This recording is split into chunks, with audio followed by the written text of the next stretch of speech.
Thank you. I'm Sara Hall. I am an associate professor of dramatic studies at the University of Illinois at Chicago. And I just want to start by thanking Nicole and Irvin for the tremendous job of getting us all here together online and making sure that this really important conversation happens. And thank you also to all the sponsors and institutional backers that have gone with the flow as we've done this. So a few logistics before I introduce our speakers. We will be taking questions on the Q&A. So use the Q&A function to pose your questions. You can feel free to pose questions during the speakers' talks throughout. You don't need to wait until the end, although I'm sure questions will add on to the end. I will be fielding those questions digitally through the Q&A with the help of both Irvin and Nicole. I'll be introducing each speaker before they talk, and as well as their paper topics. Just as a reminder, this panel runs from 11 until 12:30 Eastern time. So we have an hour and a half for papers and discussion, and after which there is an hour-long lunch break. So we hope to see everyone return after that. So that's the layout of the program and how things will work. It's really my great pleasure to introduce this second panel of this conference on Decentering German cinema, which focuses for this hour and a half on historical perspectives. Our first speaker is Julie Allen. And Julie Allen is professor of comparative arts and letters at Brigham Young University. She's the author of Icons of Danish Modernity, Georg Brandes and Asta Nielsen from 2010, and Danish but not Lutheran, The Impact of Mormonism on Danish Cultural Identity, 1850 to 1915 of 2017, and the editor of More Than Just Fairy Tales, New Approaches to the Stories of Hans Christian Andersen, and the co-translator of the annotated Hans Christian Andersen volume through Norton from 2007. She's currently finishing a book about the global circulation of German and Scandinavian silent film in Australasia in the 1910s and 1920s, from which this presentation is derived. And the title on the program of Julie's talk is What's in a Name? Asta Nielsen and German Silent Film in Australasia, 1911 through 1919. Thank you, Julie.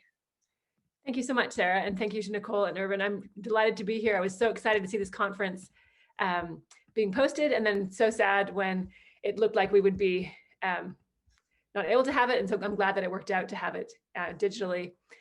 As Sara mentioned, this is a paper drawing out of my current research project, and it's changed a little bit since I proposed it, because the work I've been doing has been so fascinating in my own opinion.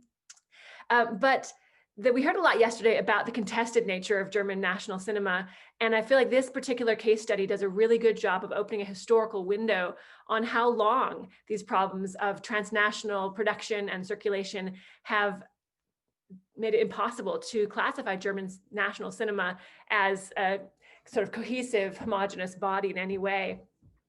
And then many of you may know that film production in Germany in the 1890s, beginning of the 1900s, got off to a slower start than in neighboring France and France and Italy and Denmark, and also was much more confined to the domestic sphere than those companies' productions were. So while Pathé was out conquering the world market, German film was still very much for the domestic market, and there's also large imports from Pathé.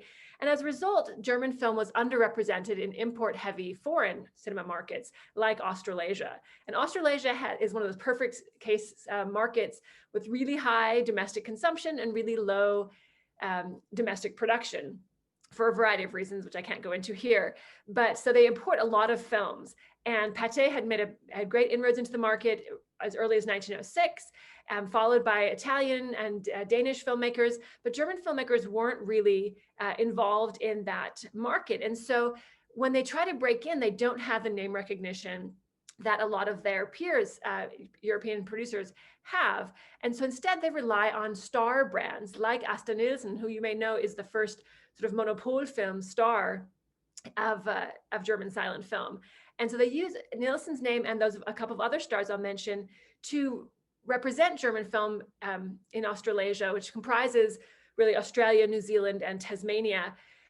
But as a result, German national cinema doesn't have any sort of brand recognition down under, and neither do any German film companies until UFA in the 1920s, which is a big part of my book project, but isn't going to happen feature in today's talk. So the question really of my title really arises from the question of the conference.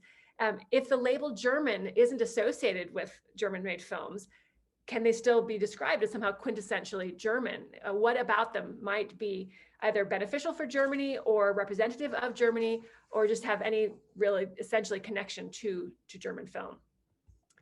So the 3 stars that I want to talk about, this information is all drawn from analysis, well, not all, but mostly drawn from analysis of the digital databases of New Zealand and Australian newspapers. You can see the link there up in the corner of the slide. Both countries decided to digitize vast numbers of their newspaper repositories and make that available for free online. And so I've spent the last 7 years spending way too much time searching through Trove and Papers Past for references to German film, and have discovered that these 3 stars are the most prominent representatives of German film. And so Asta Nielsen, I'll talk about at greatest length today. Henny Poaten, who was, of course, her great German rival, I'll mention her briefly. And then I don't have time to talk about this last person who I've discovered most recently. Her name is Clarissa Maloney, but she is an Australian dancer of Chinese ancestry who becomes a huge star in London and makes a bunch of films for Mesta in Berlin and becomes a huge hit back in Australia through those German films. And her story is fascinating. I could do a whole paper just on that, but I think I'll focus on Nielsen today. And particularly her 3 Asta Nielsen series films that were made by Deutsche Bioskop for Pagu, and trying to explore this question of what markers of Germanness they may have carried, and then compare that a little bit to Henny Poaten and how her films are received. And the approach I'm taking is derived really from new cinema history, as described by Richard Maltby, among others, as a way of looking at the cinema as a site of social and cultural exchange. And so looking at the movement of films, where they come from, who brings them, who watches them, what do they get out of them? And this is made complicated by the fact that films then were so ephemeral. They were considered a consumable. You came and you watched it. They often ran for 3 nights and then moved on to the next town. But the advantage of the Australasian market is that the market was so large and there was such high demand that films stayed in circulation for a really long time. So you can start to accumulate patterns of information about how they're shown, how they're marketed, and how they're received. So Asta Nielsen breaks into the Australasian cinema market not with her first film, Algrunden, which was a groundbreaking production that earned so much money that Ludwig Gottschalk said he could pave Dusseldorf with the gold coins that he earned from showing that film. But with her 4th film, The Circus Girl, Den Sorte, which is made by Fotorama in Aarhus, Denmark. And that film was marketed very much as a Danish film, but that film was also assigned, it was her last Danish-made film for quite a long time, because she then goes to Berlin, where Babelsberg is founded for her, and she ends up making these Asta Nielsen series films under contract to Deutsche Bioskop for Pagu, 8 films a year, all of them directed by her Danish director husband, Urban Gell, and all of them pre-sold globally before they were made, just on the strength of her name. And in contrast to the US market, where only a handful of Nielsen's films were ever exhibited, these Asta Nielsen series films are tremendously popular as export products for Germany. And 20 of them are exported to Australia and New Zealand, 20 to Australia and 17 to New Zealand between August 1911 and November 1914. So really huge numbers of films. Every few months, there's a new Asta Nielsen film. And these films remain in circulation for between 7 months and 5 years. And so they keep popping up again and again and are well known, and people feel like they know Asta Nielsen in many ways. And so they're clearly influential films. But the question is, to what extent were they viewed as German films, either culturally or economically, particularly after the outbreak of World War I and the internment of German Australians in camps? So the social drama in Dem großen Augenblick, The Great Moment, is the first of Nielsen's German-made films to be widely exhibited in Australasia. The film tells the story of the woman you see there, Annie, a lady's maid, who secretly marries a man who's above her social class, a nephew of her employer. but he's left penniless and pregnant when he doesn't tell his family about the marriage and leaves and then dies in Africa. And so she has this child and allows her employer to adopt it.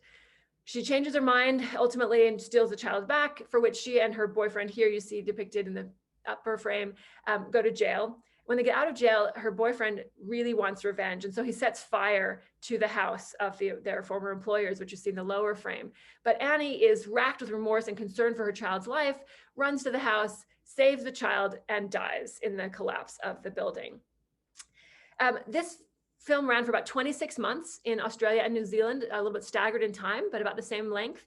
And it seems to have been a huge hit with audiences. And a lot of the reviews describe it as a great sensation. And the sensations include both the fire scene of the century and the pathetic sacrifice of the life of a noble woman for the life of her child, truly a life for a life. Now, this film was released in Berlin on August 28th, 1911, and it premiered in Sydney just a couple of months later on December 3rd. And it premiered at West's Glaciarium, which was a large luxury cinema in an ice rink. The ice rink, part of the year, cinema, part of the year. And it remained in circulation in Australia until February 14th, 1914. This is in regular circulation, when it was screened at Spencer's Princess Theatre in Launceston, Tasmania. Across the Tasman Sea, The Great Moment opened at the King's Theatre in Wellington on March 2nd, 1912, so about 3 months after its Australian premiere, and ran until April 8th, 1914, when it came back to Wellington to a second-run theatre. Now, none of the ads for this film mention the film's national origin. It's never described as a German film, and Deutsche Bioskop and Pagu are not mentioned either. Instead, it's exhibited as a sophisticated European production. And that's the kind of thing that West's and Spencer's had come to specialize in, as they're moving cinema into the upper class, or at least the upper middle class, and making it a really respectable evening at the theater kind of experience. They put a lot of emphasis on European narrative films. And that's how Pathé gets into the market so strongly in 1908 with the Film d'Art. And here, when The Great Moment opens at West Olympia in Adelaide on December 10th, 1911, about a week after its Sydney premiere, so there's at least 3 or 4 or 5 prints of each of these films in circulation. Local newspapers praise this picture as the star attraction, which is, you can see a lot of this. These are star features, they're exclusive features, and describe it as another of those long animated pictures of which Mr. T.J. West has been fortunate to secure the sole rights of production in Australia, and totally different from any of the lengthy subjects that have preceded it, being more dependent upon its essentially human story and its wonderfully clever representation by the talented company of artists engaged. Did I put that quote up for you? I did not, sorry. And so basically what you see though is that Australians are a very sophisticated, well, and New Zealanders as well, very sophisticated audience that is familiar with long feature films. They've been watching long multi-reel narrative films for several years now, and they have a pretty clear sense of what they think is good. And this film stands out as particularly good because of the length, the compelling nature of the story, the acting of the artists. It's a 3-reel film, about 1,237 meters, so it makes about 45 minutes. And that alone would have identified it to audiences as a European production, since US producers had not yet embraced the narrative feature film as a genre. Another thing about this film that's really striking, though, and the advertising for it, is how prominently Nielsen's name is featured. That this is not common anywhere to feature the names of the actors in a film. Yet the ads for this film announced from the beginning that the part of the heroine, Annie, is played by Miss Asta Nielsen, misspelled. She's misspelled in so many different ways in the papers, one of the most prominent of Denmark's actresses. And this latter claim is an exaggeration, because the whole reason Nielsen went into film was because her theater career in Denmark was stalled.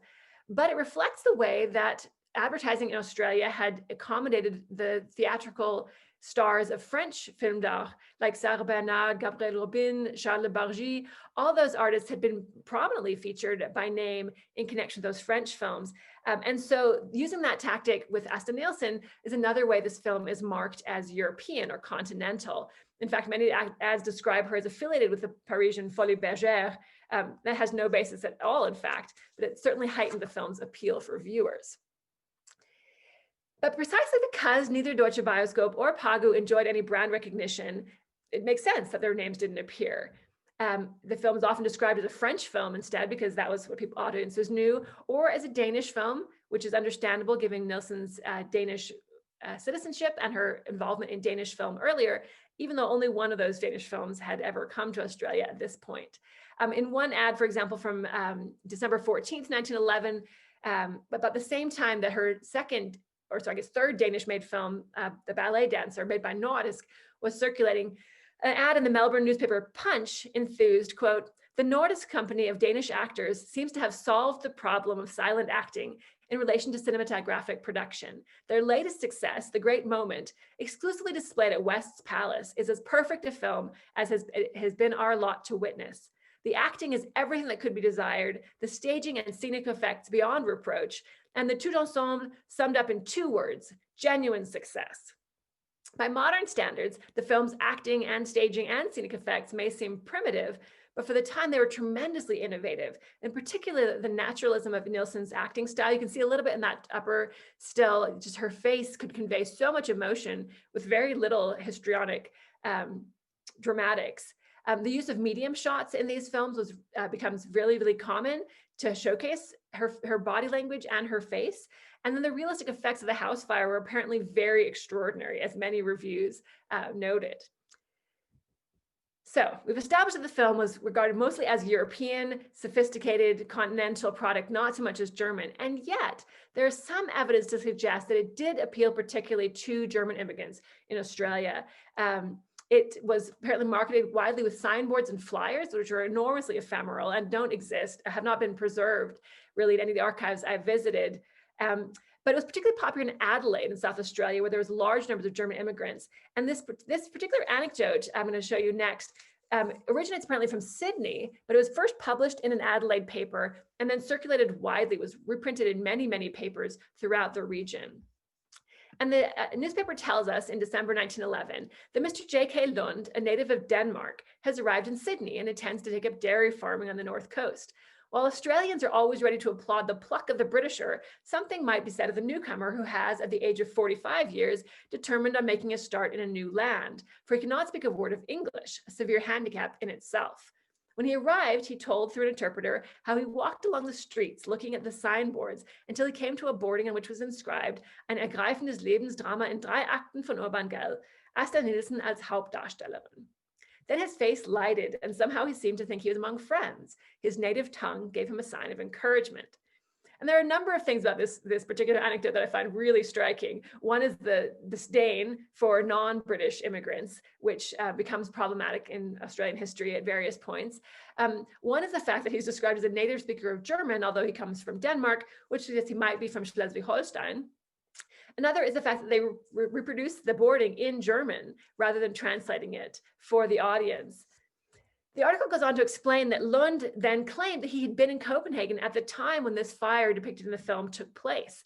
He maintained that the heroic girl was in fact the sister of the child, not its mother, and that she was rescued from the fire and survived just long enough to see the baby restored to its mother's arms before dying of her injuries. According to Lund, a monument had been raised to the girl in Copenhagen, and the story was as green in the minds of the old people as if it had occurred only yesterday.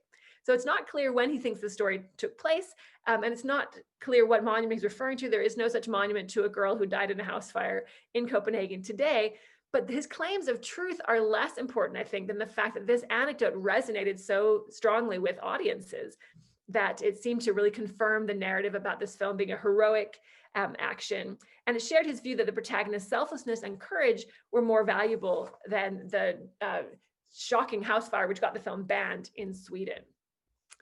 Now, just really briefly, I want to compare this to Hanya. I didn't put any slides in there for you. To Hanya Daemon, who was Nielsen's greatest competitor for the prototype of a German artist, for a German star. And at least 8 of Poitin's films produced by Oscar Mesta were imported to Australia between 1912 and 1914. But when her name is mentioned in newspaper ads, it's often misspelled or anglicized as Helen or Henny Porter. And Mesta films often called Messiter or Merceter Studios. But Poitin is also rarely described as a German actress, with one exception I'll talk about, but mostly as a popular continental actress.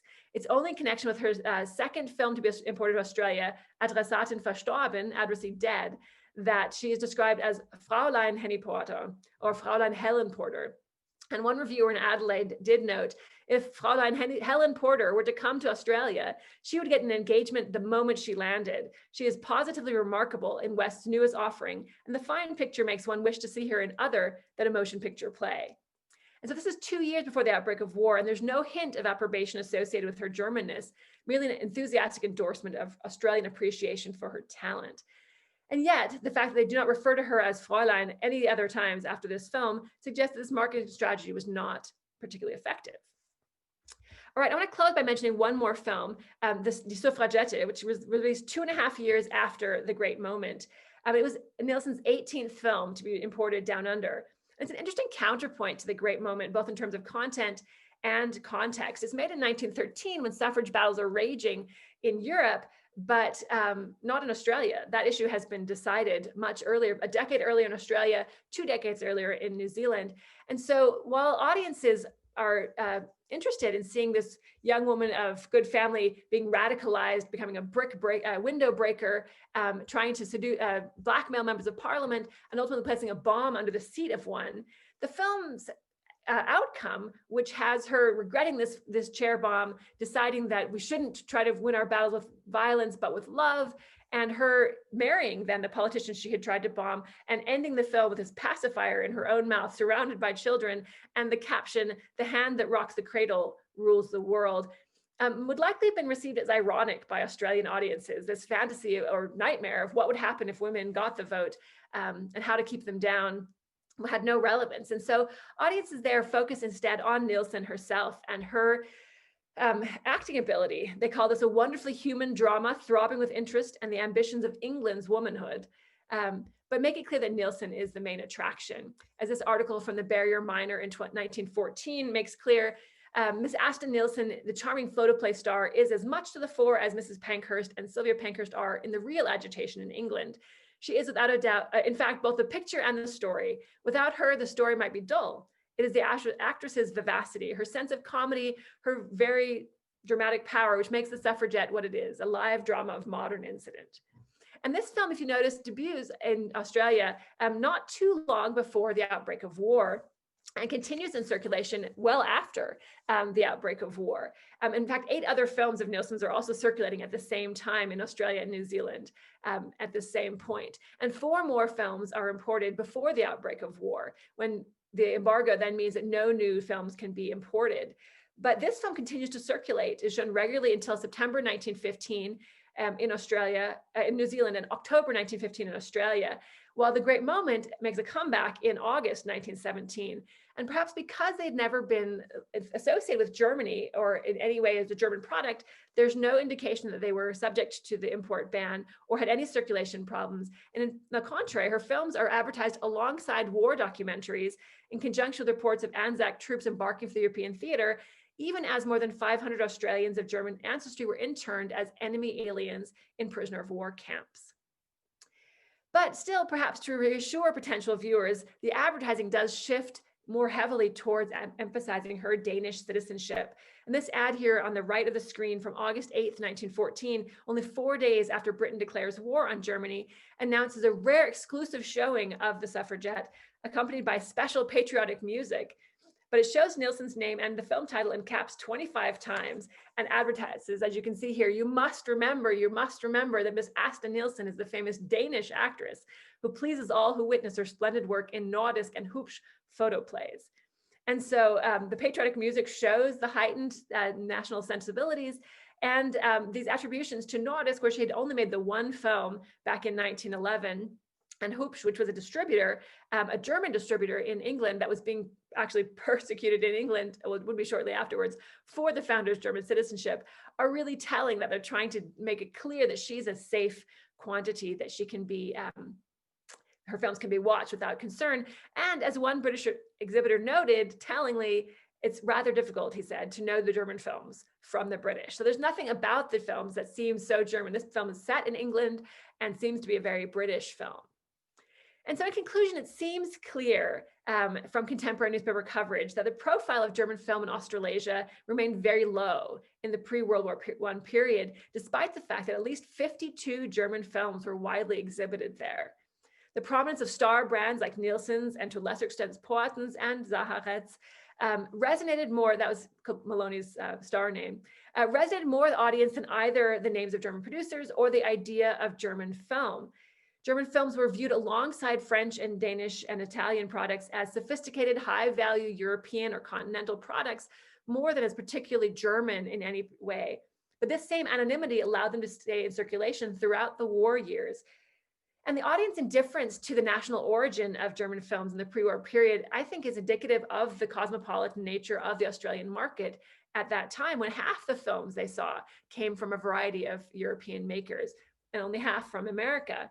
But the Hollywood takeover of global cinema markets that happens during and after the war that drives that percentage of American films from 50 to 95% by the early 1920s changes the dynamic entirely. And so in this post-war period, in the interwar period, you start to see German film being praised for being German film and highlighted for its Germanness. And UFA enjoys an enormously popular reception, has its own column and its own distributors in Australia and New Zealand in the 20s. But that's a different story. Thank you.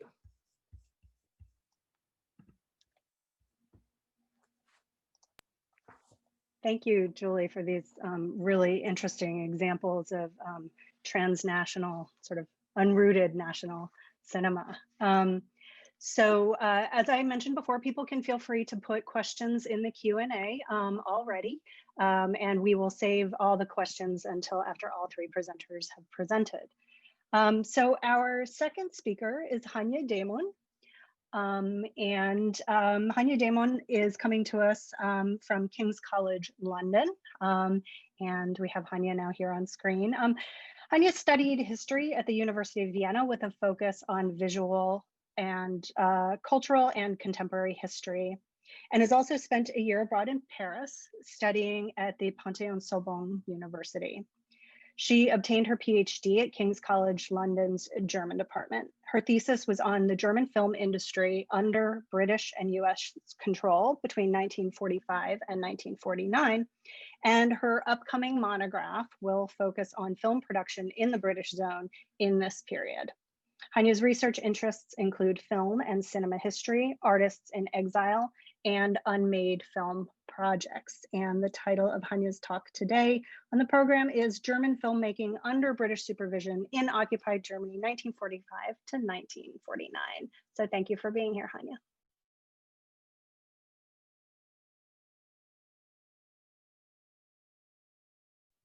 Okay, hello. I'm gonna try to share my screen now as well to hopefully you can you hear me?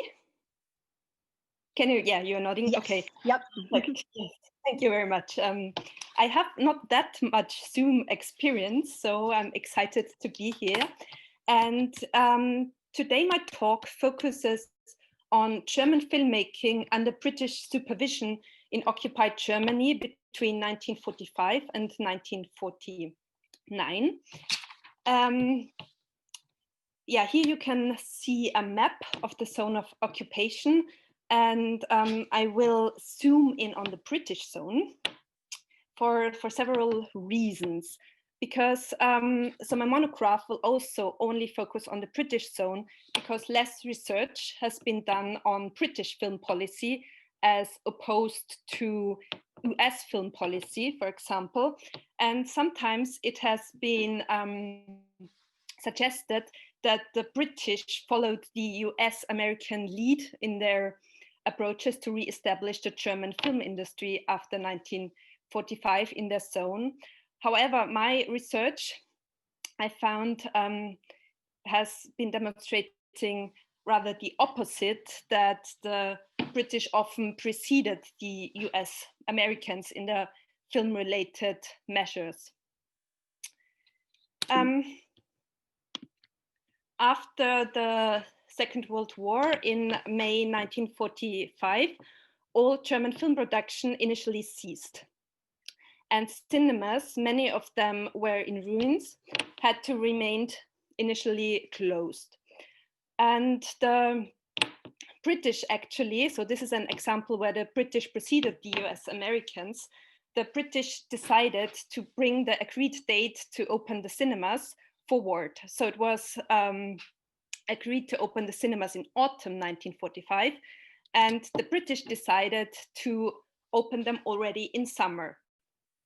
One reason for that was, as General Major Bishop says here in a statement to the international press, that German cinemas have been opened as a contribution towards bringing everyday life back to normal. Carefully selected films from German stocks are being shown. Some films from Allied countries will be shown as well.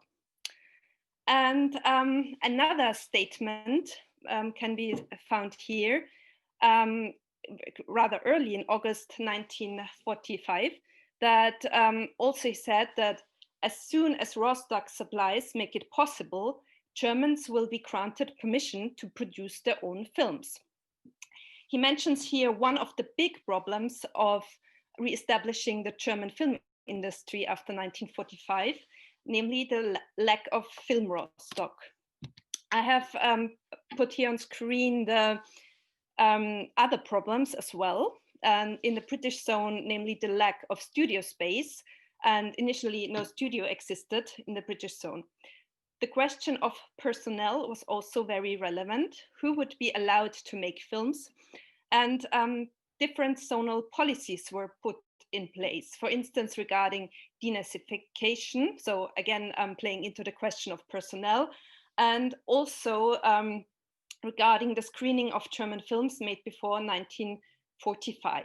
That these were all questions that the occupiers had to engage with, and finding like answers to these questions. Another important point was to find topics that were deemed suitable for German audiences in the post-war period. This was being done by pre-censorship of planned film projects, as well as censoring each film before it was released in a cinema. So many of you who are dealing with German film history are certain, are sure that, know that between 1945 and spring 1946, no new German films were made. That there was what the director Harald Braun has termed a Filmpause, a film break in this period, which was really to address all these questions that I have put here. Surprisingly, what we hear later, what will later be my argument, this might come as a surprise, is that the first film made in the British zone was an escapist comedy based on a script begun during the war. It was called Sag die Wahrheit. And I suggest in my research, can I go back, that this film was being made primarily to have a German film available to circulate in German cinemas.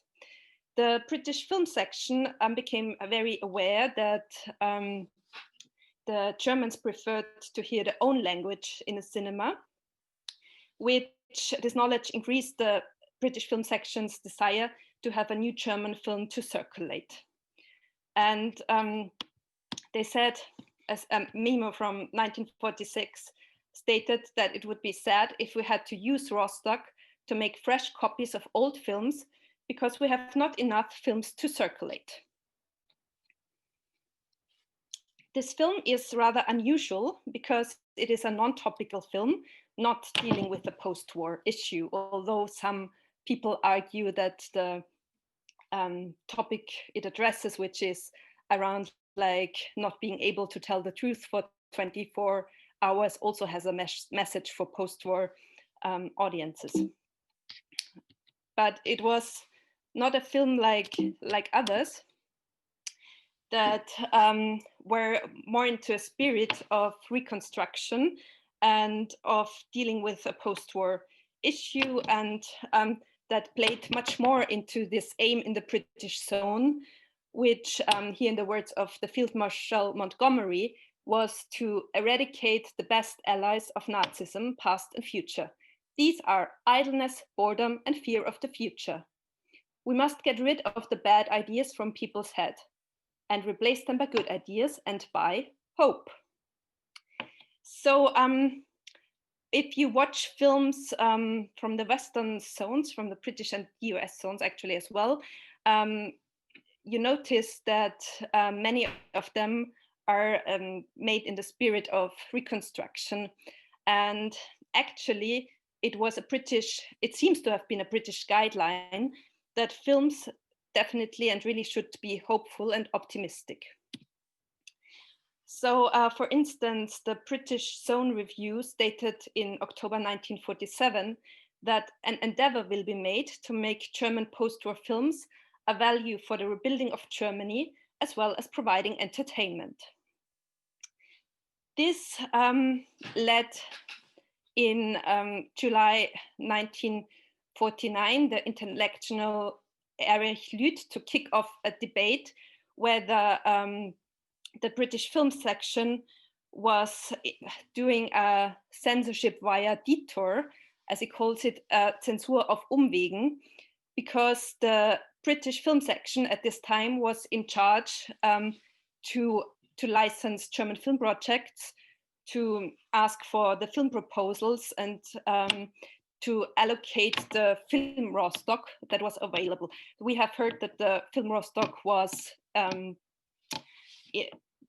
shortage, and Erich Lüth was really unhappy with this development, and a subsequent article 2 weeks later was then called Optimismus als Auflage, optimism as requirement, dealing with film production, film censorship, film criticism. And it said that it quotes a German film producer who said, like, yes, indeed, the British film section requires us to make films that are topical, that deal with the post-war present, so that they are zeitnah, and they must be positive. So there really seems to have been this requirement for a film to go into production to have like a hopeful outlook. In the National Archives, I've looked at policy material, and here again, like confirming this notion of optimism, is that the initial proposal for the film Der Herr vom anderen Stern was perceived as too negative by the British film section, and first the treatment was rejected, but so it could be resubmitted, and then the script underwent several drafts until it was accepted. Also in the case of Und finden dereinst wir uns wieder, the film section required a different ending. And I've had the chance to look at the script of Und finden dereinst wir uns wieder. And in the script, actually, the film was supposed to end with an air raid, an Allied air raid. And its initial title was Vor dem neuen Tag, so before the new day. So it was set not in the post-war. It would have ended not in the post-war present, as the final film actually. I'm not sure yet now if it ends really in the post-war present, but it does not end with an Allied air raid, which might have been unpleasant for the British film section in charge of censoring the film. Also, the director Helmut Keutner was unhappy about Allied control and complained that they had German filmmakers on a string, am Gängelband, and demanded more freedom for German filmmakers. Another case of a filmmaker whose proposals were rejected is Wolfgang Liebeneiner, who was initially blacklisted in the US zone and had only the opportunity to make films in the British zone. And so the British rejected literary adaptations, and also a film project seen as controversial on desertion during World War II, and demanded was a topical film and also not too escapist, because actually in contrast to that first film that was licensed, Sag die Wahrheit, the British later decided that they would reject films on the grounds that they were too escapist. Wolf-Dietrich Schnurre, the writer and film critic, diagnosed in his book Rettung des deutschen Films in 1950 that an ailment of post-war German film was happy-enditis and Aufbaupathetik, which I've translated as reconstruction pathos. And yeah, I think based on the archive material and the contemporary debates that the Allied occupation, and in my special case, the British, had something to do with that.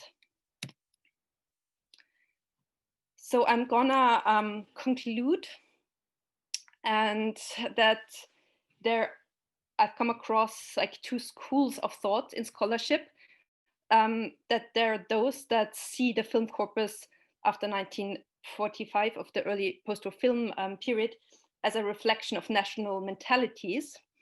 And there are others who see film narratives as significantly influenced by the Allied occupation authorities. That's where what I want maybe to open up for discussions, and also my own approach. So I love to contextualize films. I love to look at the framework in which a film was produced. But nonetheless, I kind of asked the question, does one approach has to negate the other? I've kept it brief, so, but I'm going to conclude here, and yeah, I'm happy to discuss whatever questions you might have. And yeah, I'm also more than happy to share some literature on this topic, especially these two schools of thought that I've briefly mentioned here. Thank you.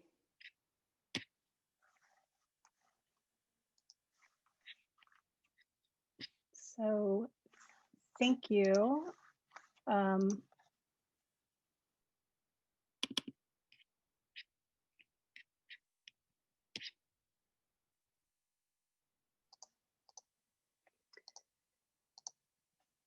Okay, thank you for that. Waiting through that interlude, everyone. Thank you so much, Hanya, for this really richly archival study of kind of a transitional national cinema, and ending with the kind of question that should get a great discussion going in terms of either or versus both. So thank you. Our third talk today on this panel on historical perspectives will be presented by Lior Tibet, who is a PhD student and a fellow at the Richard Kovner Minerva Center for German History at the Hebrew University of Jerusalem, Israel, working under the supervision of Professor Ofer Ashkenazi. Lior's PhD dissertation is about cinema, cultural propaganda, and soft power, and Nazi foreign policy towards Ireland and Irish reception between the years of 1933 and 1945. So we're moving between the two periods we've been looking at up till now. The title of Lior's MA thesis is Cinema and History in the Nazi Regime, Bismarck Films as a Primary Historical Document. Lior's academic fields of interest are German history from 1800 to 1945, cultural neutrality, cinema, and propaganda, and the emergency, quote unquote, in Ireland and its relationship to nationalism. The talk that Lior will be giving today is listed on the program as The Old and the Young King in Ireland, the Irish Film Society and German Cinema, 1936 to 1945. So thank you for bringing this to us, Lior. Thank you, Sarah. I will just share my screen.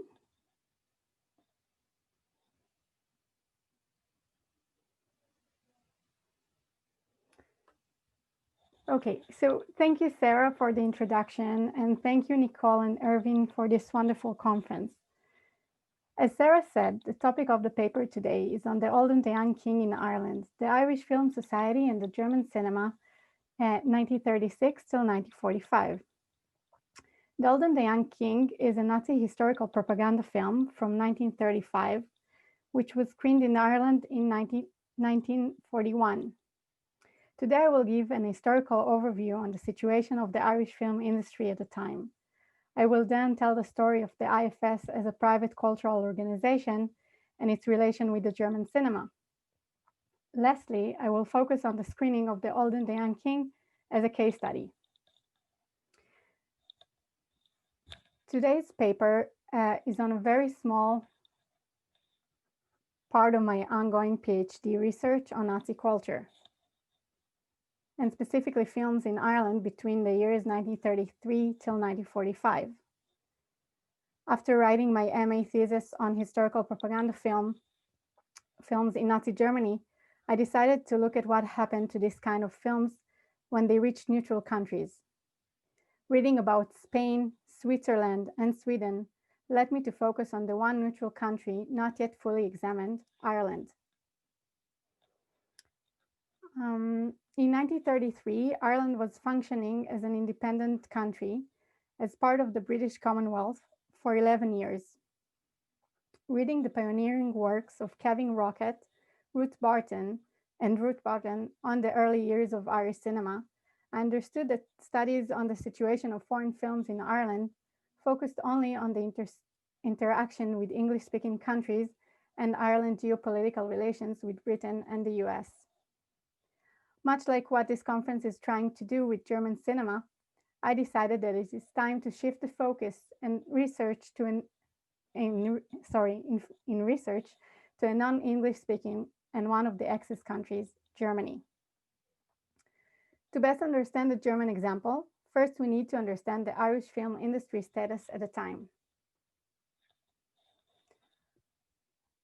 First of all, Ireland was a young Catholic state wanting to uphold Irish values, and it understood the role culture played in it. Therefore, from early on, the Irish government implemented heavy censorship on the content of films. Generally speaking, Irish governments in these years did little to support the local film industry. This meant relying on private and foreign investments, which in turn led to a low number of Irish productions, about 9 at the time. Due to the rising popularity of films in Ireland, there was a clear demand for films, but a lack of domestic supply, which grew the need for important films. However, importing foreign films was also a problem. Ireland was considered to be a small export market. It wasn't financially beneficial for other industries to invest and send films directly to Ireland. This meant that Ireland didn't have direct import channels other than the UK. This caused a lot of problems because Ireland, as a young country after years under British ruling, attempted to detach itself from British culture. And this is why Ireland preferred importing American films from Britain. Evidently, 80% of important films were, as considered by some, shallow Hollywood films. Another barrier that relates to foreign films in Ireland is the talkies. By the end of the 1920s, the sound films were already common in cinemas around the world. The introduction of sound-led language and the film's origin to play a major role in importing films at the time. This is a major shift in the industry compared to previous years, which affected the ability of many countries to export films, including Germany. Because of this complex situation of the film industry, the Irish Film Society was founded in Dublin by Liam O'Leary and Edward Turner, two film critics and film enthusiasts, and operated between 1936 till 1987. The aim of the IFS, as they've been written in one of the IFS program, were, and I'm quoting, the development of film appreciation in Ireland, presentation to its members of the best artistic and educational films of all countries, promotion of the study of films making, and of a high standard of film production in Ireland, end quote. Though the IFS was founded in Dublin, soon enough it had branches in other counties, such as Cork, Sligo, and Waterford. These branches demonstrate that the love for films wasn't exclusive to the capital of Ireland. It was in the periphery as well. In terms of members, in 1936, the Dublin branch started with 40 members and grew steadily to 1,000 members by 1945. The IFS was a self-funded organization with seasonal membership fees starting at 5 shillings. In terms of logistical difficulties, the IFS suffered, much like the rest of the industry, from a lack of a direct importing channels and paying high fees to the government on the importation from the UK. However, because it was a private organization, the IFS was not obligated to pass the films they screened through the censorship office until 1942. The IFS activities included not only the screening of film, but also lectures on filmmaking, directors, and the contribution of film to education. It organized exhibitions on many aspects of film production. It also opened the first Irish School for Film Technique and established the Children's Films Committee. In regard to this paper's topic, it is important to understand that the IFS screened what they considered to be artistic films from around the world. For example, Japan, the USSR, Hungary, and France, in order to show to its members what it means to have a functioning national film industry in terms of cultural propaganda. In regards to German cinema, the IFS organized various activities covering both Weimar and Nazi industries. As we can see in this slide, they gave lectures like the one mentioned here on German craftsmanship, which the Irish Education Minister also attended. They wrote articles on German directors like Pabst and recommended German films like we see in the example of The Gypsy Princess, a German musical. Lastly, they invite the German legation members to take part in their activities, to which we can see a response here from the German legation. However, the screening of German films was, of course, the main activity of the IFS. Between 1936 till 1945, the Society branch in Dublin screened 45 German films from directors such as Fritz Lang, Leni Riefenstahl, Walter Rothmann, and Lotte Reiniger. 27 were Weimar films and 18 were Nazi films. The IFS screened a variety of German films, including features, documentaries, shorts, and silhouettes. The case study today is one of these films, The Old and the Young King. In April 1941, the IFS chose to screen the 1935 film in two of its branches, Dublin and Cork. The Old and the Young King was directed by Hans Steinhoff, and starring in the leading role was Emil Jannings, quote, one of the most popular stars of silent films, end quote. Jannings portrayed the role of King Friedrich Wilhelm I of Prussia in this historical drama, which was written and directed in line with Nazi ideology. I chose to concentrate on this case study as this event gives us an excellent example on the reception of a Nazi historical propaganda film in Ireland and the way a private organization's action can impact on the cultural discourse in a neutral country. This historical propaganda movie is based on a true story taking place in 1730. The Prussian king, Friedrich Wilhelm I, wanted his son, the young Crown Prince Friedrich, played by Werner Hinz, to start acting according to his status as the next king of Prussia. However, as can be seen in the frame from the movie, the prince was more interested in music, drinking, and gambling. After many arguments with his father, the prince plotted to flee from Prussia to England. The king found out about it and decided to execute one of the prince's friends and tutors, Hans Hermann von Katte, who tried to help with the planned escape. The king also decides that the prince will be imprisoned and forced to watch the execution. In the next short clip from the movie, we will see the prince in his jail cell, learning about his father's decision to execute Katte as a result of his own wrongdoings. We will be able to see the militaristic aspect of the movie and the way Nazi values are portrayed.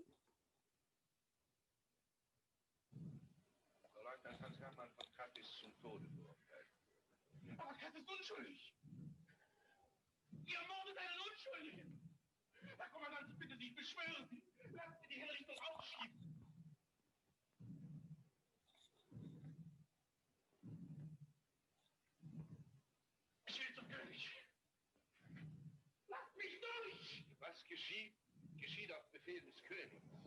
Ich bin schuldig, ich allein. Ich will ja alles tun, was man verlangt. Ich will auf die Krone verzichten, auf mein eigenes Leben. Aber Gnade für Katte. Zu spät.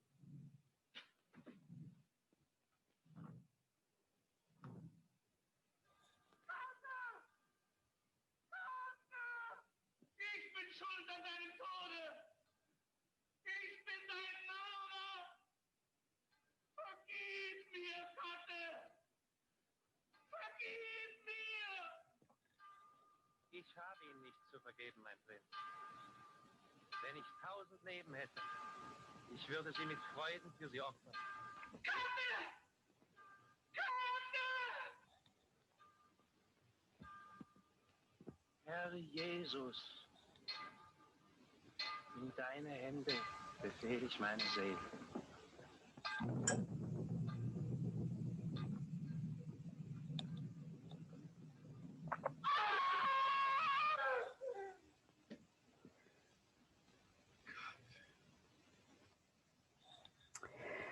From this powerful scene, we can see that Kate has no problem giving his life for his prince and essentially for his country. The prince, in return, takes full responsibility for the first time and calls himself Kate's murderer. This event is a turning point in the movie, and the prince decides that from now on, no one else should suffer at his expense, and he needs to step up to the plate. In the final scene of the movie, we can see the king on his deathbed saying his last words to the prince, Mach Preußen groß. Sorry. Which means make Prussia great. The king then dies, and the camera zooms in on the prince, the new king's face, later to be called Friedrich the Great, producing the impression that the prince looks straight at the audience in the theater, breaking the fourth wall to emphasize that it is their mission to make Germany great. Though the movie opens with the statement that this film is about the ever-existing conflict between fathers and sons, it is deeply concerned with the obedience to the leader and the will of the individual to sacrifice himself for Prussia and now for Germany. The sacrifice can be seen at least twice in the movie. First by Kate's father, who understands that his son needs to die in order for Prussia to get its great future king. Second, by the realization of the prince that he can no longer act the way he wants, and understanding that his father was just with him all along. Now imagine seeing this film in neutral Ireland in 1941, the midst of the Second World War. As a result of its propagandistic nature, after the war, the old and the young king was even banned by the Allies due to, quote, overemphasis on militaristic and nationalist propaganda, end quote. Before the screening of the film by the IFS, the Cork branch consulted with the Dublin branch and raised concern regarding certain films where members might not be inclined to watch due to their content. Even though the Cork branch did not mention the Old and the Young King specifically, the Dublin branch reassured Cork that if there were any reactions against this movie, they would send another German movie to replace it. This shows that the Dublin branch was aware of the possibility that the Old and the Young King might cause problems. As we can see in the slide, the event eventually took place in both branches. On the left-hand side, we can see the Dublin branch advertisement, and on the right, we can see the one for Cork. Not only did the Dublin screening of The Old and the Young King run smoothly, the film was celebrated by the critics. After the screening in Dublin, the Irish Press newspaper described the movie as remarkable adding that, quote, the film was efficiently edited and translated, end quote. Another newspaper, the Irish Examiner, which back then was called the Cork Examiner, wrote that the film was, quote, an impressive production with an excellent study by Emil Jannings of Wilhelm of Prussia, end quote. The good reception by the critics and the members of the society to these screenings most likely have led to the commercial screening of it later that year in the Asta Cinema in Dublin. The film ran for 3 weeks in September with 4 screenings per day. In 2 occasions, the Evening Herald published reviews on the film stating that it is, quote, a most interesting and enlightening film. It gives Emil Jannings one of the finest roles of his career, end quote. The film's reception was not unique in how the German cinema was perceived in Ireland, and specifically within members of the IFS. Weimar films, as well as Nazi films, were much appreciated and were considered as an example of fine cinema. However, The Old and the Young King highlights the good reception of a Nazi propaganda film in neutral Ireland during the war. The Irish Film Society exposed us to the fact that German cinema was present in Ireland more than was previously argued. Furthermore, the IFS was responsible for the screening of such films in 2 different opportunities, which later on led the film to be screened commercially. While examining German films in Ireland through an international relations lens might leave us with nothing at hand, shifting the attention to a small, non-governmental organization, as was demonstrated at this talk, gives us plenty to work with. Thank you.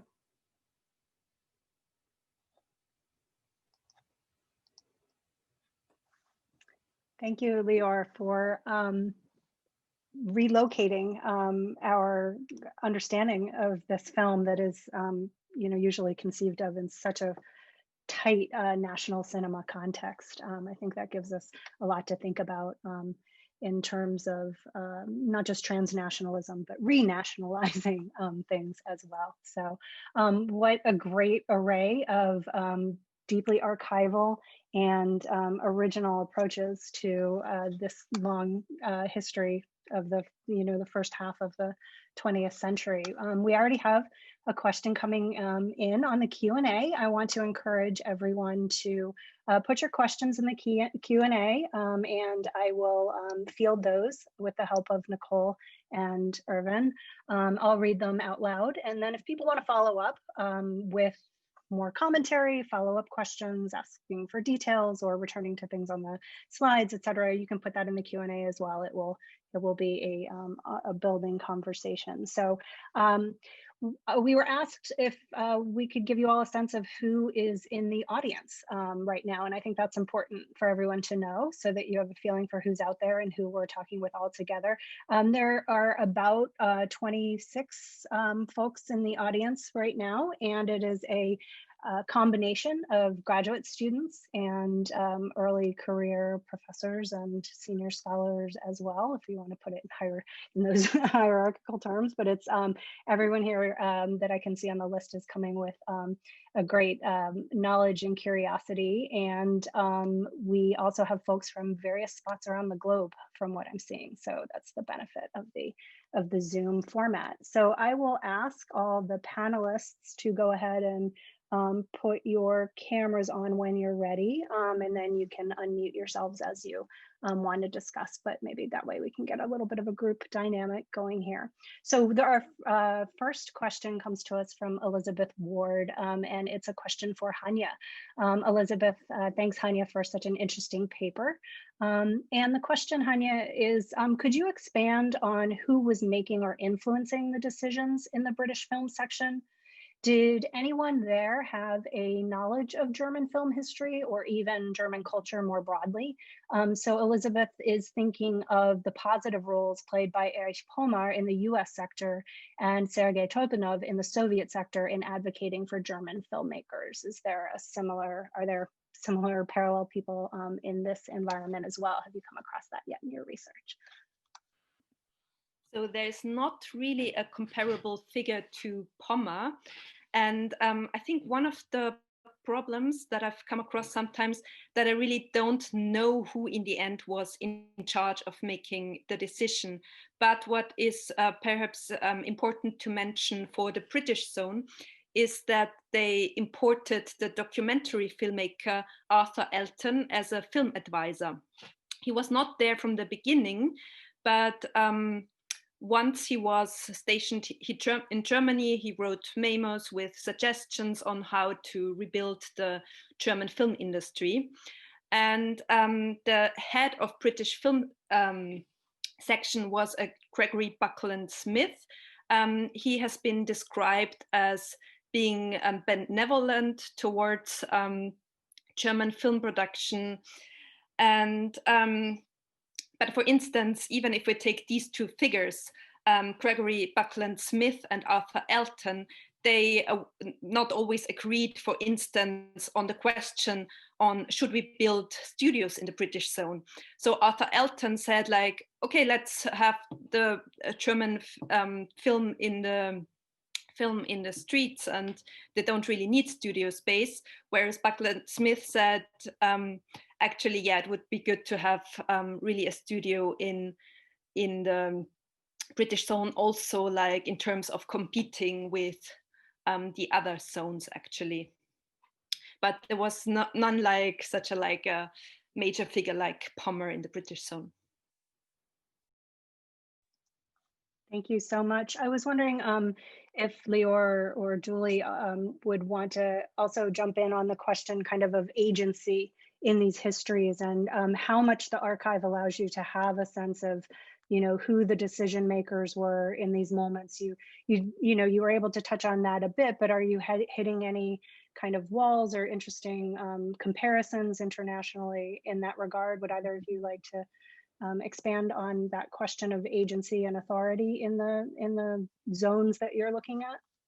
Sure, I would love to. I can't turn my video on, and if it's disabled by host, so if one of the hosts wants to turn my video back on, that would be nice. But yeah, that's been one of the big questions for me, is how, there we go, thanks, how these decisions were made, like who decided what films to bring. And I think particularly in the pre-World War I period, we know so little. We have this sort of myopia that goes from the post-war period, post-World War I period, back into the early period that assumes somehow there was big studio presences and, you know, much more robust infrastructure for that kind of decision making than there was. And particularly in the pre-war period, it was a lot of just individuals reaching out to other individuals. And so this one guy that I mentioned, TJ West, he would make these round the world trips. He was a London-based distributor, had some exhibition halls in Bournemouth, who comes to Australia and builds this whole chain of cinemas. And then he'll sort of wander around the globe, meeting with film producers and finding films to bring, and making those decisions based on what he thinks Australians will appreciate culturally, that they'll find to be sophisticated and exciting. And then in the 20s, you see the same phenomenon. You see guys from Australia and New Zealand showing up in Berlin and negotiating face-to-face with UFA to get films for Australia that haven't been shown in the US, that haven't been gone through London. And so that kind of tension between the colonial relationship between Britain and its colonies, between the US and Australia, and then Germany and Australia, and all these different relationships, the geopolitics of it, I think, is absolutely fascinating, as well as this question of what kind of cultural baggage are they bringing with them. Thank you. Lior, did you want to jump in, or? Yeah, I can add some.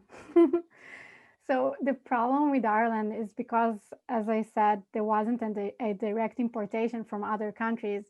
The IFS had to rely on what British had, basically. So they follow a catalog from the British Film Institute or other film societies from Britain to see what they screened, and then they chose what they want to screen in Ireland.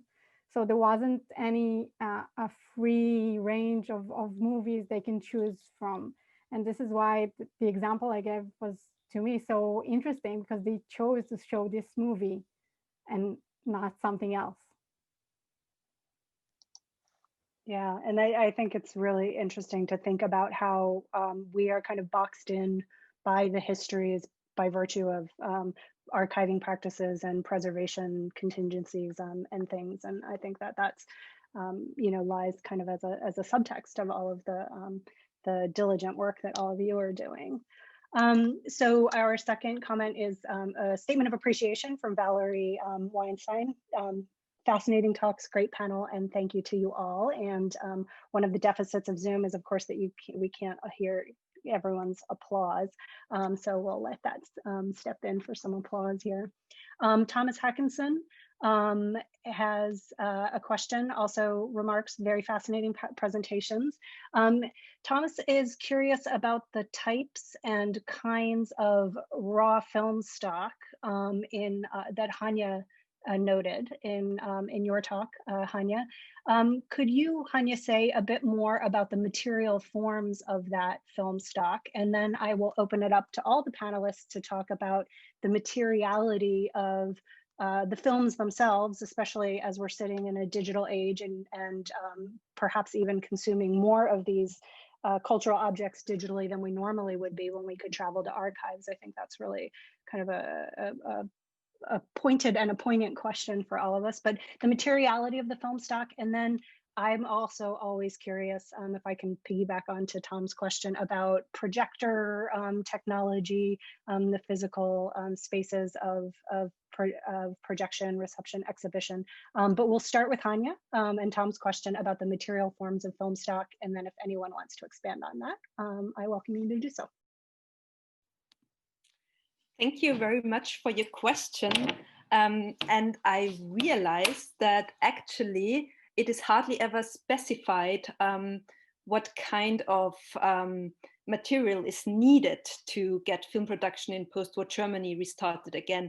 So hardly specified, okay, so-and-so millimeters, this is the type that is missing, this is what we require. But it's never hardly specified, but just reiterated time and time again that without a supply of raw stock, of film raw stock on which to print films, the whole scheme of re-education will be in danger of collapse.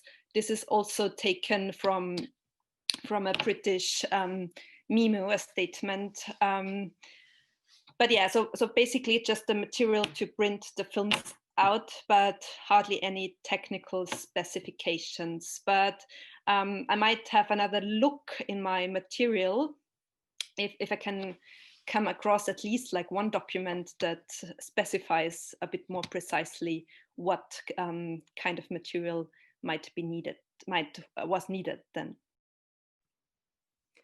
Thanks. I can jump in and say that the film stock that was used in the period, really up to probably including a lot of, well, ending about during the war, right, is silver nitrate film stock. And so it's highly flammable and highly valuable for the silver in it. And so it causes all kinds of problems because it catches fire all the time.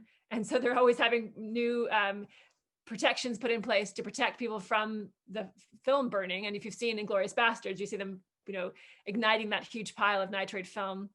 But it also means that as World War I progresses, they start melting down film stock to get the silver to use for other purposes. And so a lot of the films are destroyed either because they combust or because they're deliberately melted. And then you have the problem of trying to source film stock. So Eastman in New York is creating film stock. Pathé has their own film stock. And then in World War I, as there's all these trade embargoes, it becomes almost impossible for Nordisk in Denmark to get film stock because it gets embargoed by the British on many different occasions. And then when they do sell films, people try to trace where the film stock's from and make sure that no French film stock is going to Germany and no German film stock is going to Australia or to Britain, and that you can't, I mean, the film itself is national in the sense that the actual film is national. If it was made in Germany, the film stock, then you can't show the film in Australia or in any of the British Empire or Commonwealth territories. And that I think is fascinating to think about, that it's so laden with national implications, just the material object there. And that can then, you can't I mean, we can't watch so many of the films because they were lost. And we also can't, they couldn't be shown because of what they came from. And one quick note, Sara, on exhibition, I mentioned Spencer's theaters, and his wife is an Irish, British-Irish woman who comes to Australia, and her name is Mary, but they call her Signora Spencer and call her the world's first lady projectionist, and have photos of her in the newspaper. They say a woman's cranking is so much more sensitive than a man's, and that she had some sort of connection with the materiality of the film that makes her a better film projector than any of the guys. Interesting. And go ahead. Go right ahead. I just had this addition to that I came across, like the British in Austria, the British authorities were considering of washing off the films of old Nazi films, like the pictures. So they were kind of like thinking they could obtain like usable raw stock by deleting the films that were already on it, but that does not seem to have worked out. But I just wanted to add this, like on the question of materiality. Fascinating. Lior, did you want to add anything here? I just wanted to say that Ireland in general had a problem because in the 1940s, the cinema was the most lovable form of entertainment. So they had a big demand for films. The problem is that both the British and the German, even when they tried to export films directly to Ireland, during the war, both countries had problems to bring films into Ireland because they were afraid of the films might get drowned or burned by the bombing. So we can see a decrease in the films that enters Ireland after 41, basically. Thank you. Okay, so we have a question from Ronan McNamara, and this question is for Lior. You mentioned that the Irish public were particularly receptive to German films during both the Weimar and the Nazi periods. Was there a perceptible increase in the popularity of German films in Ireland during the Nazi period? In which case, it would seem that the Nazi propaganda worked in Ireland in whatever way you would frame that, or were Weimar productions equally as popular, in which case German films were probably admired for their rich, their high production quality, regardless of the political or propaganda content. And then there is a follow-up question to that about if other fascistic authoritarian countries enjoyed these screenings as well. But the original question is about any kind of shifts between Weimar and Nazi cinema in the Irish reception. So first of all, due to COVID, most of my research got stopped. I was about to travel to Germany to find out more about the kind of policy regarding Ireland, but I couldn't. So the answer I have for now is basically that in terms of the IFS specifically, they were interested in artistic films. So for them, politics wasn't such a big deal. They loved Weimar films, they loved Nazi films, they loved, as I said, USSR films. Propaganda did not make any change for them in how they perceived film. As long as it was artistic and well performed, it was enough for them. So this is regarding to the popularity. We do see that Weimar cinema had better time in Ireland because most of it was silent films. So it was easier for the wider public to view these films, which if we compare it to the Nazi cinema, it was a bit of a problem because of the language. But both of cinema were highly successful, and people didn't mind of the propagandistic nature of it. Thank you. And I also want to thank Nicole and Erwin, who are helping me navigate all of the making the questions live and moving them into the answered zone and things. I really appreciate all of that help. So as Nicole had posted also the follow-up question about whether whether films like The Old and the Young King were popular in other authoritarian countries. And so I'll just open that up as a question for the whole panel. Lior, you could start if you want to, but of whether your move of looking at German cinema as it kind of functioned in an industrial context or an exhibition context in other places gives you hints of other, even additional places where you might want to do comparative studies, or whether there are kind of similar structural, institutional, cultural factors at play, or you know, whether you're staying fully zoomed in on that one region for now. So is there comparative value once we move German cinema outside of that German territory? Does it lend itself to then another maybe triangulation where the German gets pushed even further into the background and you're having a dialogue between two spaces that don't even necessarily need to be rooted in the German? So for me, first of all, what is interesting is to see how neutral country with highly restrictive censorship is basically handling a form of propaganda which is not blunt as you know, pamphlets or newspaper articles or maybe even books. That the cinema itself has like it's a soft power basically. So when you examining it in neutral country, it can show us so many new policies and new ways of handling. So in the end, of course, my research is on Ireland, but I think it can also be in other countries which weren't occupied at a time. It's very interesting to see, and there is a lot of work on what the Nazi cinema was doing in Spain. So the comparison between these two countries, where both of them were Catholic, but with like different background, the way both of them handling it is for me is fascinating. So of course, Ireland is only the beginning for me. But yeah, mostly the censorship and the ability to see the bigger picture of how to handle propaganda during war with censorship, with neutrality.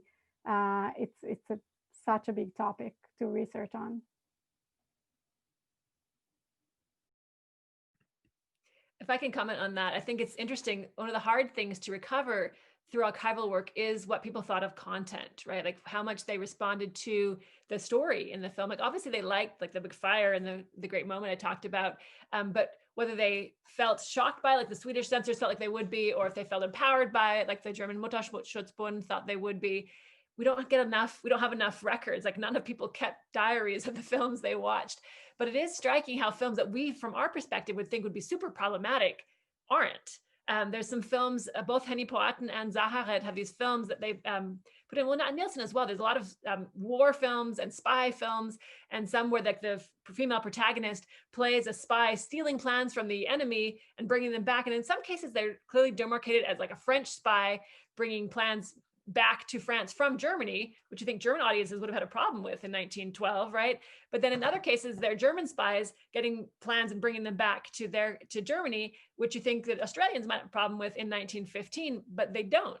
Like the content doesn't seem to be as much of a factor as just the feeling of the film, right? That they can be impressed by the acting and find the production quality values to be good, and it's a consuming experience, but they do have, audiences have a much better grasp, I think, of the fact that these are fiction than reviewers and governments seem to have. They seem to think, oh, if they see this on screen, then they're going to all go, you know, buy jackboots and start wearing the swastika, right? They're not, ideology isn't as closely tied to this propaganda as governments seem to think it is, partly because audiences are, by this point, well, even by the 19-teens, they're pretty well trained in recognizing that this is fiction and we're dealing with this as a story.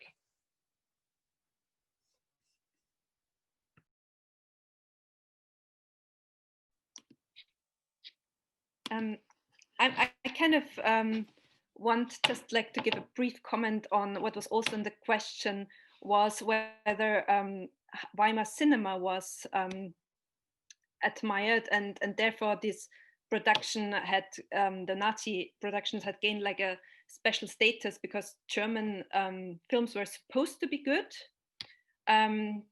Because in my research, I've also looked at how post-war German films were received in Britain and the US. So what critics had said about these films, and there it was clear that the Weimar cinema, like amongst like the cinephile circles, really had a really high standing.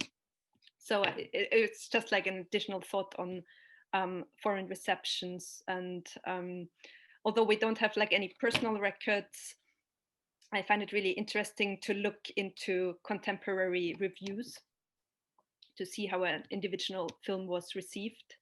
So just like, yeah, my that thank you very much for this interesting talks. And Hanya, if no, I can I love on what, can I comment on what you just said, because it's beneficial for both of us. So in Ireland, I ended my research in 1945 because of World War II, but like I had the ability to see in the archives a lot of reviews on Weimar and Nazi films in Ireland after the war, and they were greatly admired in Ireland. So it's just connect to what you said, and I think a part of it is because the stardom of German cinema mostly continued. So if people admired Emil Jannings in the silent movies, they had to watch him in the Nazi movies because they didn't care about Nazi regime or politics. They care about the star itself.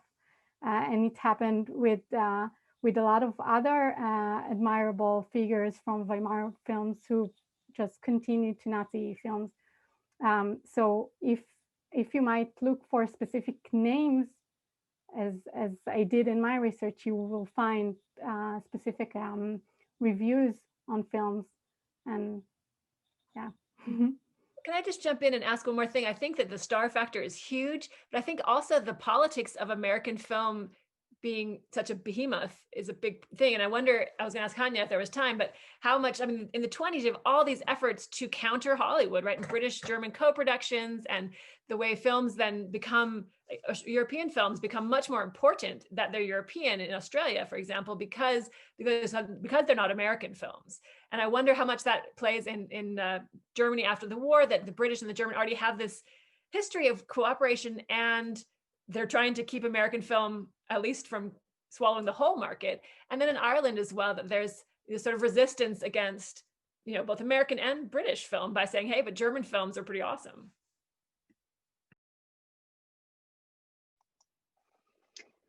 I think that's there's another point of contact and another force that's pushing on all of this. And it's important to keep that keep that in mind as we kind of open up the map. So thanks for that, Julie. So we are out of time. I do want to just read the last question that did come into the Q&A so that folks have even more to think about. I can see that there's going to be a lot of dialogue that continues from this panel and a lot of you know, sharing of resources and perspectives. And it really was such a pleasure to be a part of this panel and to see that come to life today. So the question that I'll just leave without answers, but as we close the panel for our lunch break, is from Elizabeth Ward. And Elizabeth was curious about the publicity and promotional materials that were prepared, whether there were promotional materials prepared in Germany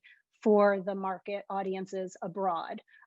So where the marketing apparatus is actually located, or if it's a kind of a hybrid between a local and a national. So that is something that we'll be of interest to your future readers as you write up these studies. So keep an eye out for an answer to that question. So thank you all.